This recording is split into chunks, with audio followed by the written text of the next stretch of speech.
नमस्कार दोस्तों, मैं आचार्य ध्यान आमीन।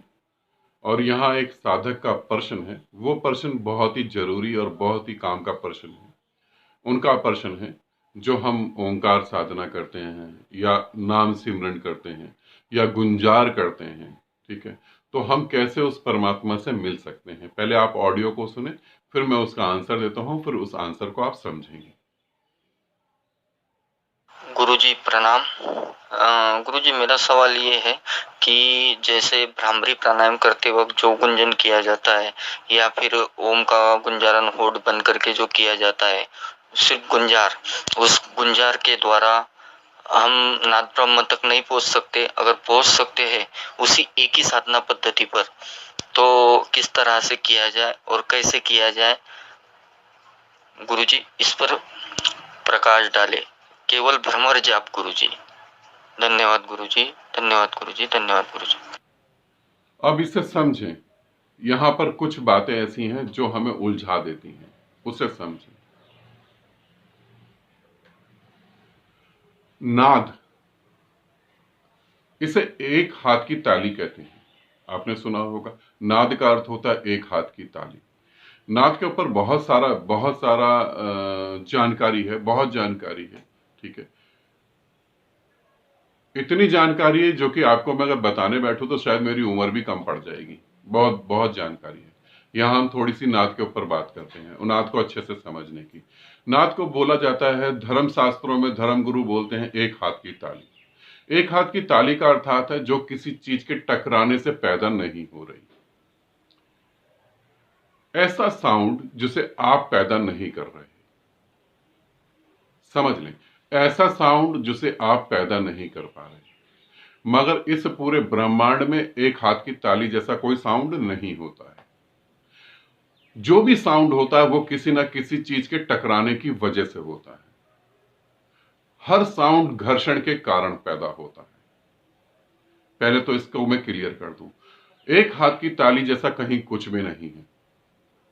जितने भी लोगों ने बोला एक हाथ की ताली, कुछ भी नहीं है। हर साउंड किसी न किसी घर्षण के कारण होता है। मैं बोल रहा हूं तो भी घर्षण हो रहा है, उसके कारण ही आ रहा है सब कुछ। जब हम शांत बैठ जाते हैं, बिल्कुल शांत बैठ जाते हैं, तो हमारी बॉडी में बहुत सारी एक्टिविटी हो रही है, बहुत सारी। ब्लड बह रहा है, हार्ट बीट धड़क रही है, ब्रेन के बहुत सारे सेल्स मर रहे हैं और नए पैदा हो रहे हैं। हमारे कोशिकाओं में नई मृत्यु भी घट रही है, जीवन भी घट रहा है। हमारे शरीर से कुछ निकल रहा है और पीछे से कुछ आ रहा है। हम जब शांत बैठते हैं तो ऐसा नहीं कि कोई एक्टिविटी नहीं हो रही थी, बहुत बड़े स्केल पे एक्टिविटी हो रही होती और बहुत सूक्ष्म हो रही होती है। तो एक साउंड पैदा होता है। एक साउंड तो है जो मैं बोल रहा हूं, समझ रहे हैं, जो मैं बोल रहा हूं। और एक साउंड ऐसा है जो मेरे बिना बोले पैदा हो रहा है, क्योंकि वो एक्टिविटी पे मेरा कोई कंट्रोल नहीं है। मेरे शरीर को जब आग में जला देंगे तो भी एक साउंड चल रहा है कंटिन्यू। वो साउंड कैसे चल रहा है कंटिन्यू? क्योंकि ऊर्जा जो है वो कंटिन्यू बह रही है और रुकी हुई है। ये दोनों चीजें इकट्ठी हो रही। धर्म जो है वो रात और दिन को इकट्ठा कर देता है। अध्यात्म जो है, सॉरी धर्म कह रहा हूं, अध्यात्म जो है वो रात और दिन को इकट्ठा कर देता है। तो अध्यात्म कैसे इकट्ठा करता है? ऊर्जा गति भी कर रही है और ऊर्जा गतिहीन भी है, गति भी नहीं है और गति हो भी रही है। इस कारण से एक साउंड उत्पन्न होता है, एक साउंड पैदा होता है। सन, सूरज का साउंड है। आप कह सकते हैं सूरज तो कुछ भी नहीं कर रहा, मगर सूरज के अंदर बहुत केमिकल चेंजिंग हो रही है, बहुत उठापटक हो रही है, गैस पैदा हो रही है, वो बाहर जा रही है, बहुत कुछ हो रहा है। तो ये समझ लें कि ये सारा साउंड जो है, हाँ, ये सारा साउंड जो है आप इसे पैदा नहीं कर रहे, मगर किसी ना किसी कारण से वो पैदा हो रहा है।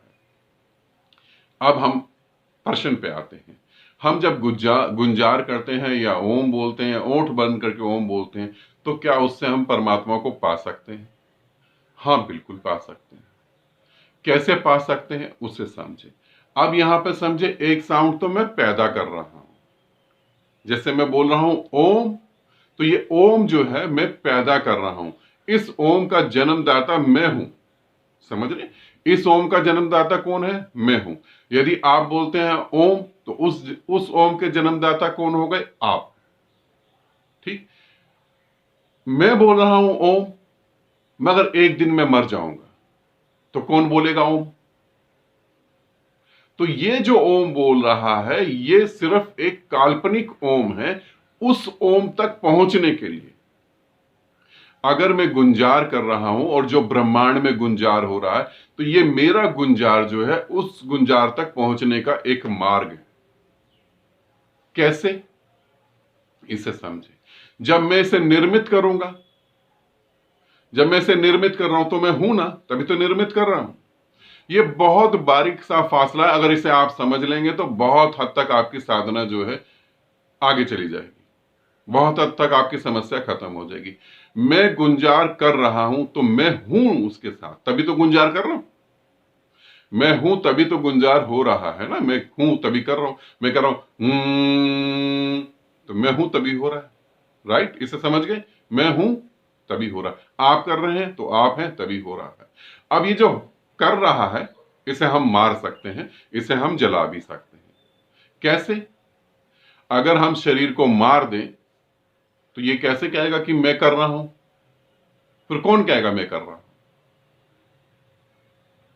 अगर मैं अपने यहां गोली मार देता हूं, ठीक है, आपको तो नहीं कह सकता कि आप डर ही जाओ, मौत को लेके बहुत लोग डरे हुए इस समय। मैं अपने को गोली मार देता हूं यहां पर, ठीक है, तो फिर कौन कहेगा कि मैं गुंजार कर रहा हूं? फिर कोई नहीं कहेगा मैं गुंजार कर रहा हूं।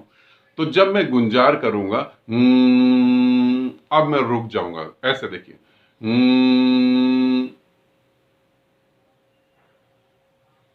ये जो मेरा रुकना है, यहां पर जब मैं रुक जाऊंगा तो पहली बार मैं नहीं होऊंगा, मैं मिट गया होऊंगा। और उस मिटने के बाद जो एक गुंजार चालू हो रखा है ऑलरेडी पहले से, उस गुंजार से मैं कनेक्ट हो जाऊंगा।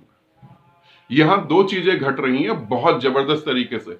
यह बहुत बारीक फासला है, मेरे को पूरी उम्मीद नहीं है कि आप समझ पाएंगे, फिर भी कोशिश कर रहा हूं। जिस समय मैं मिट जाऊंगा उस समय मेरा जन्म होगा। जिस समय मैं मिट जाऊंगा मैं ऐसे मिटूंगा,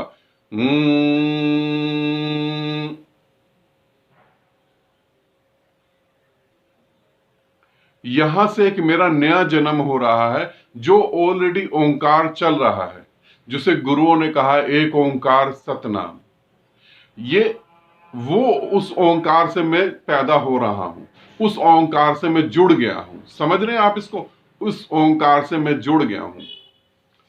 बड़ा मुश्किल है, मुझे पता है बड़ा मुश्किल है, आप उसको समझ पाएंगे पता नहीं, मगर मैं फिर भी कोशिश कर रहा हूं। मेरा जन्म कहां से हो रहा है? मैं दोबारा से रिपीट कर रहा हूं इससे।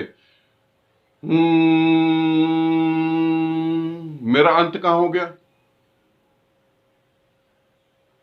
अब एक ओंकार ऑलरेडी पहले से चालू है, उससे मैं कनेक्ट हो गया। एक तरफ मैं मर गया, दूसरी तरफ मैं पैदा हो गया। वो जो पैदा होगा और वो जो कनेक्ट होगा, वो जो ओम पैदा हो रहा है, वो ओम अलग है और जो मैं पैदा कर रहा हूं ये अलग है। उस ओम का ना तो कोई और है ना कोई छोर है, ना वो कभी पैदा हुआ है ना वो कभी मर सकता है, ना उसे आग जला सकती है, उसे मारने का कोई उपाय नहीं, क्योंकि वो पैदा कभी हुआ नहीं। वही एक सत्य है और वही सबका करता धरता है और वो निर्भय है। निर्भय क्यों है? क्योंकि वो कुछ भी नहीं है, इसलिए वो निर्भय है। जिसके पास कुछ होगा उसके पास भय होगा, वो बिल्कुल खाली है, उसके पास कुछ भी नहीं। वो माता भी है, वो पिता भी है, क्योंकि वो हर चीज को पैदा कर रहा है और हर चीज उसी में समा रही है। फिर इस गुंजार से मैं उस गुंजार में पहुंच जाऊंगा। इस गुंजार से उस गुंजार में पहुंचने के जो बीच का जो फासला है, ये बीच को समझे, ये बीच का जो फासला है वो है साइलेंट, वो है साइलेंट, वो है totally silent, totally awareness without reason. कोई भी कारण नहीं है फिर भी अवेयरनेस है, कोई भी कारण नहीं है फिर भी साइलेंट है। एक साइलेंट है कि आप बोलना नहीं चाहते इसलिए साइलेंट है, एक साइलेंट है, आपके पास कोई ऑप्शन ही नहीं बचा, आप ही नहीं है और फिर भी साइलेंट है। उस साइलेंट में बोला भी जा रहा है और उस साइलेंट में बोला नहीं जा रहा। मैं बोल भी रहा हूं और मैं पूरी तरह से बोल नहीं रहा। मैं तुम्हें समझा रहा हूं और मैंने तुम्हें अभी तक एक शब्द भी नहीं समझाया, क्योंकि मैं शब्द नहीं हूं। फिर भी शब्दों का जन्मदाता मैं ही हूं। इसे समझें। तो उस गुंजार से जो हम पैदा कर सकते हैं, हम उस गुंजार में पहुंच जाएंगे। बीच की कड़ी जो है वो साइलेंट है। No experience, no activity, totally silent, बिल्कुल कुछ भी नहीं। आपका अपना अस्तित्व ही नहीं है वहां पर, और पहली बार आपका अस्तित्व प्रकट होगा। इसे अच्छे से समझें। एक बार समझ आ जाए तो बहुत बड़ी बात है, नहीं तो इसे डाउनलोड कर ले, इसे सेव कर ले, इसे बार बार सुने, इसे बार बार सुने। पूरी पृथ्वी पे जितने भी धर्म ग्रंथ हैं, पूरी पृथ्वी पे जितने भी सदगुरु हुए हैं, जितने भी गुरु भविष्य में होंगे, उन सब का ये एक निचोड़ है जो मैं आपको बता रहा हूं। ये उन सब का एक निचोड़ है।